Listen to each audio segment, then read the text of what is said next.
Next up, we have Yolanda Huang from Nativex, and she'll be discussing exploring APAC, how to market in a flourishing region. So, I think we're ready. Hi. Oh, good. It's working.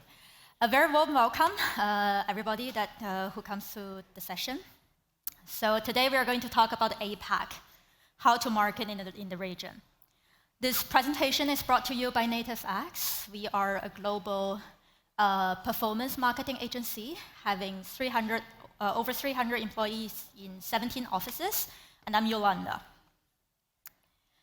So APAC, the region itself actually represents 46% of the total gaming revenue in the world. And this is, we extract this data from the latest report from Newzoo. And if we look at this map that we got from actually Wikipedia, the entire APAC region, usually we are actually combining, like for certain regions, we are combining it with our existing strategies for, similar user behavior that we observe, or for its being English speaking. But for the other regions, for example, Japan, Korea, China, Greater China, Southeast Asia, those are the regions that we see more challenges in the market, and we also usually receive more questions from the market. So today, we are going to actually show you some real cases that we did in those regions, what we did, why we were doing it, what was the result achieved, and then try to actually open up to the bigger question, like what we are going to do together in the future, actually, to help you expand in the region. We start with Japan. So before going into the case itself, I have actually a question for the audience here. How many of you tried or considered trying offline influencer campaigns? Nobody, right? It's, oh, yes, great. Thank you so much. So we have one audience here actually considered trying. So why offline? It is definitely not something that we are seeing very often here in this part of the world. But Japan, if we imagine it, from the size that we're seeing on the map, with the territory size and everything, it is not really compatible with the land size in the States, for example, right? But if we do look at, for example, the data from Sensor Tower from the last month, the number of titles actually achieving over 50K revenue per month in Japan, this number actually is half of what we are seeing, the number of titles in the US. This is the bucket that we want to be in. I mean, as a game developer, as a game publisher, of course, we always want to dream that, okay, we're making over 10 million per month revenue. But then over 50K is kind of like the place that we want, it speaks about the market potential, right? And where does all this revenue come from? It must come from somewhere. It's the population there. 11% of the population in Japan actually lives in Tokyo. And then the population density there is actually 4 times of what we are seeing in Beijing. And imagine Beijing being the capital city of China of 1.4 billion population. Provided that there are streets, actually the central areas in Japan offering like dedicated area for game lovers, for animation lovers, for manga lovers, it actually sets the perfect ground for the idea that what if we bring the popular online influencers, take them offline, bring their followers down, shoot the videos, do some live streaming stuff, fantasy stuff, and then make sure that all the videos are being edited, re-edited, and posted online for another round of awareness. This is a case actually we did together with one of our clients. We are the exclusive influencer marketing partner of theirs. So they were trying to release a new version of the game, introducing a new character. There's a new music piece just associated with the specific character, and they wanted to make an event out of it. So within 1 week of this launching, we tried to plan 4 campaigns, influencer campaigns for them. 3 of which being online and 1 of them being offline. We actually invited all the influencers to let the followers know what they're going to do, where they're going to be. It's come down to the city center, have some fun with the cosplay stuff, and make another round of awareness, like influences. So we worked with 26 influencers in total with this project, and achieved 7 million video views within a week. So that's one of the cases we did. And that actually opens us to the question, like, if this is actually working, the combination of online, the concept of integration of online and offline campaigns together, if this is working there, how about we actually take the same concept and do it, for example, in the city center of Paris? Maybe over the weekend with collaboration of 2 bubble tea stores. Yes, we did that as well. It worked. And actually, this is not even limited to Japan anymore. This gives us the inspiration. How about we're actually doing it in the Japantown in San Francisco? What happens if we're taking it to London or to Spain? So those are all the questions that we would like to bring to the audience. We can think about it. So that's the first case we would like to share. And now we come to another market, China. It is even more complicated. So not only from the policy perspective, the localization perspective, culturalization perspective, yes, it's all different, but the entire media landscape, the entire ecosystem is not what we are used to. So in China, they don't really have Google as the search engine, they have Baidu. They don't have Twitter or by now X, they have Weibo instead. So there are a range of medias being shown here that is usually used in the daily life of the Chinese audiences there. So we, of course, being the authorized partner of all the platforms, there's one that I would like to actually name out, especially with our audiences, most of you being game developers and game publishers here. The biggest digital marketing platform in China, Ocean Engine. What is Ocean Engine? It's actually the official platform that gives us access to all suite of ByteDance products, like some of them being listed here. So through this platform, we actually have access to, for example, 600 million daily active users on Douyin, the short video platform. I guess you recognize the logo.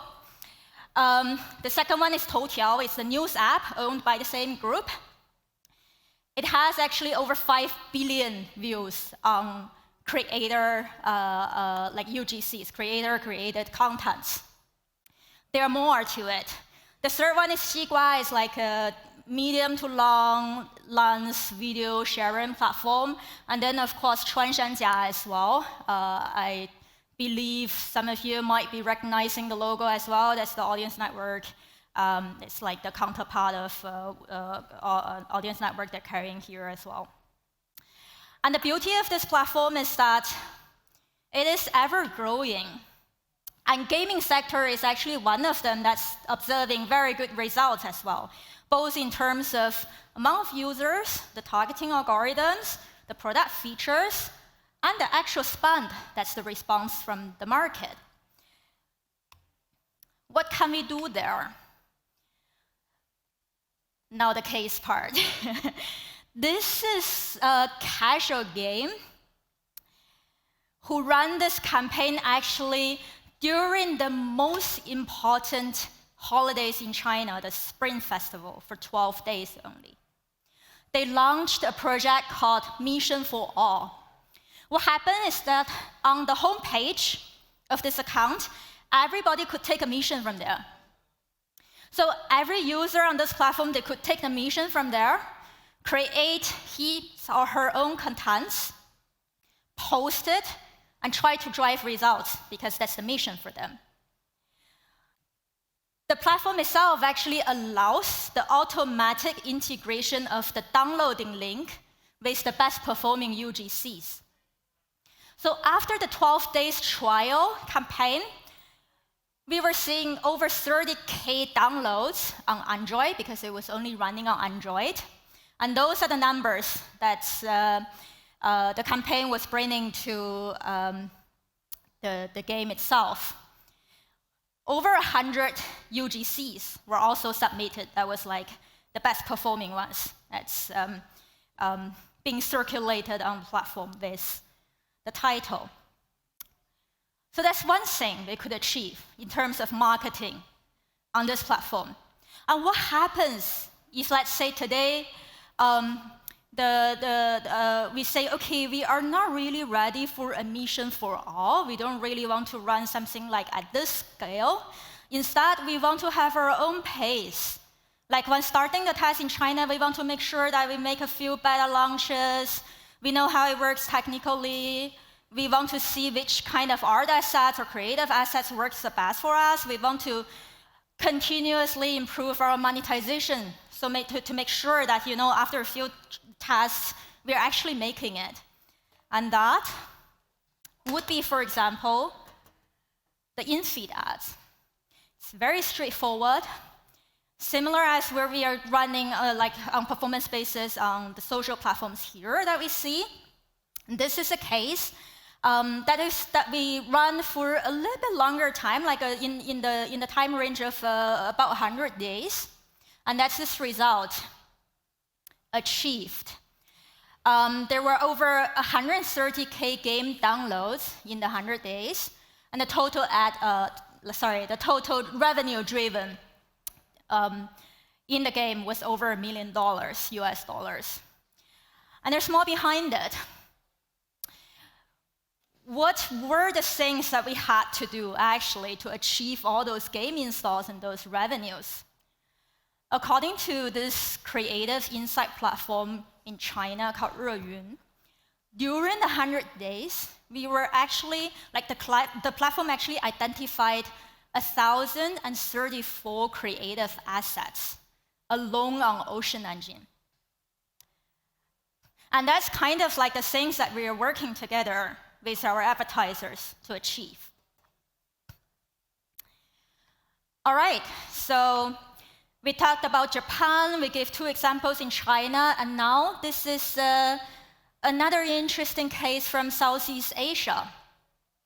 This area actually, despite it's actually demonstrating maybe, I would say, a third of so-called potentials as compared to Japan, according to the same methodologies that we were trying to approach it, it is very fragmented. Southeast Asia is not a region that everybody actually react the same towards the same genre, the same art style. Instead, it actually consists several countries of different cultures. So some of them might be more westernized, some of them less. Some of them have a better adaptation of English speaking, and some less.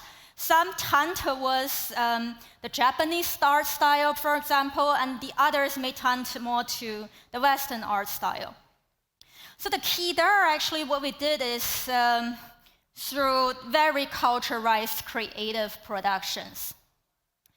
We would actually need to know what is actually speaking, what are the selling points, what are the style, what are the languages. Actually, we could bring the messages out to the local audiences, and then we carry it out with the very local creators working together with them hand in hand to make sure that this is happening.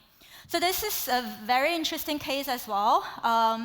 We worked them actually this is a project lasting for a couple of months, and after which, Day 7 ROAS was actually increased by 28%.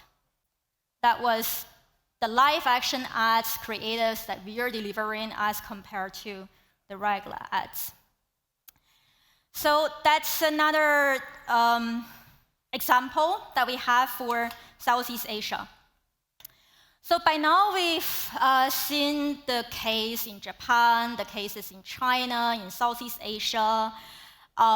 We've been covered, the capabilities of, and of course the importance of localization, of the market insights, and of course the full funnel support as well.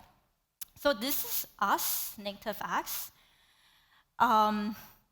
Our 300 people team is at your disposal whenever you would like to, have a chat with us. And this is a bigger picture from our parent company, Vista. We are actually covering the full, we try to cover the full cycle of from the AdTech perspective. And this is me. Please feel free to take a picture of this slide. Or add me on LinkedIn, drop me an email. We can always jump on a call just to share the market news, like share the industry trends. And then eventually, when you start to consider APAC as a market, drop us a line. Yeah, so I think I'm perfect in time. We have 2 more minutes for questions.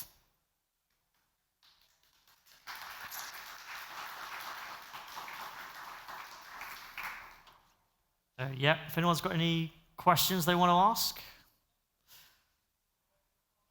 I'm usually blind to seeing hands being raised.